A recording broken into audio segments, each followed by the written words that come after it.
कुछ धर्मों का मानना है कि पुनर्जन्म का चक्र अंतहीन रूप से जारी रहता है। कई धर्म सिखाते हैं कि प्रत्येक जीवित इकाई को तब तक मरना और पुनर्जन्म लेना पड़ता है जब तक कि वे अपने पवित्रतम रूप को प्राप्त नहीं कर लेते। लेकिन आप उस पवित्र स्वरूप तक कैसे पहुंचते हैं? नमस्कार दोस्तों, आप देख रहे हैं धर्म विचार यूट्यूब चैनल और आप श्री राम के भक्त हैं तो कमेंट में जय श्री राम जरूर लिखना। हिंदू धर्म, जैन धर्म और बौद्ध धर्म जैसे धर्म आम तौर पर इस बात पर सहमत हैं कि यह चक्र कैसे समाप्त होता है। यदि यह आपका लक्ष्य है तो जन्म और मृत्यु के शाश्वत चक्र को हमेशा के लिए रोकने के लिए इन चरणों का पालन करें, ध्यान करें, प्रार्थना करें और सांसारिक संपत्ति की अपनी इच्छा को त्यागें ताकि आपको पुनर्जन्म से बचने के लिए आवश्यक ज्ञान प्राप्त करने में मदद मिल सके। सादगी से रहें और शराब या तंबाकू जैसी ज्यादतियों से बचें। आपकी स्पष्टता में हस्तक्षेप करने वाली चीजें जितनी कम होंगी उतना बेहतर होगा। पुनर्जन्म के चक्र को समाप्त करने का एकमात्र तरीका यह सीखना है कि आपको अपने वर्तमान जीवन से क्या चाहिए, इसलिए आज पर ध्यान केंद्रित करें। चाहे आप बौद्ध हो, हिंदू हो या किसी अन्य धर्म के अनुयायी हो, ध्यान करना अपने ईश्वर के करीब आने का एक अनुशंसित तरीका है। पुनर्जन्म का चक्र केवल आत्मज्ञान के साथ समाप्त होता है और प्रबुद्ध होने का एकमात्र तरीका अपनी आंतरिक शांति को विकसित करना है।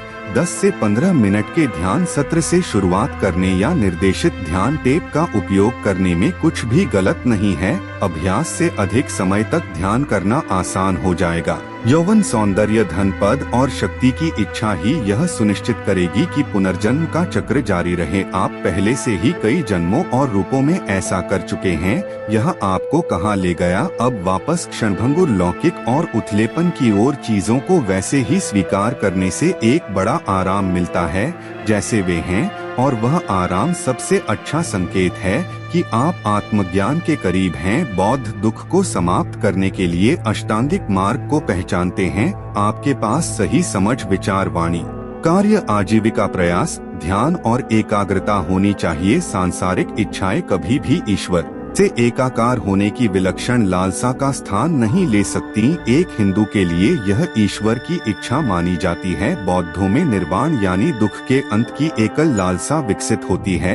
इसका मतलब यह नहीं है कि चीजें खरीदना या पैसा खर्च करना गलत है, बस आपको इसे अपना केंद्रीय निर्धारण या लक्ष्य नहीं बनाना चाहिए। इससे कोई फर्क नहीं पड़ता कि आप उसे क्या बुलाना चाहते हैं। मसीह, अल्लाह, यहोवा, कृष्ण, देवी आदि बौद्ध लोग बुद्ध धर्म और संघ को याद करते हैं। भगवान हर जगह हैं और सभी अलग अलग रूपों में आते हैं, इसलिए जिस भी तरीके से आपको सबसे ज्यादा समझ में आए उनसे प्रार्थना करें। यदि आप पारंपरिक प्रार्थना के शौकीन नहीं हैं, तो अपने भगवान के बारे में कुछ मंत्र लेकर आएं और पूरे दिन उनका उपयोग करें। एक पत्ते में सही पैटर्न या एक भौरे की सुंदरता पर विचार करें जो बीज फैलाना जानता है।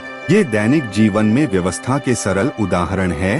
हिंदू देवत्व को खोजने के लिए 3 मार्गों पर विश्वास करते हैं। कर्तव्य का मार्ग, ज्ञान का मार्ग और प्रार्थना का मार्ग है। दूसरे शब्दों में आप ईश्वर को अपनी दैनिक आदतों, अपनी पढ़ाई या अपने ध्यान प्रार्थना में पा सकते हैं। बहुत से धार्मिक लोगों के लिए शराब और नशीली दवाएं अति का सबसे स्पष्ट रूप हैं। हालांकि जो कुछ भी आप अति करते हैं या आपको अपनी आंतरिक शांति से भटका देते हैं, वह भोग हो सकता है। अपने शरीर को एक जीवित मंदिर समझें।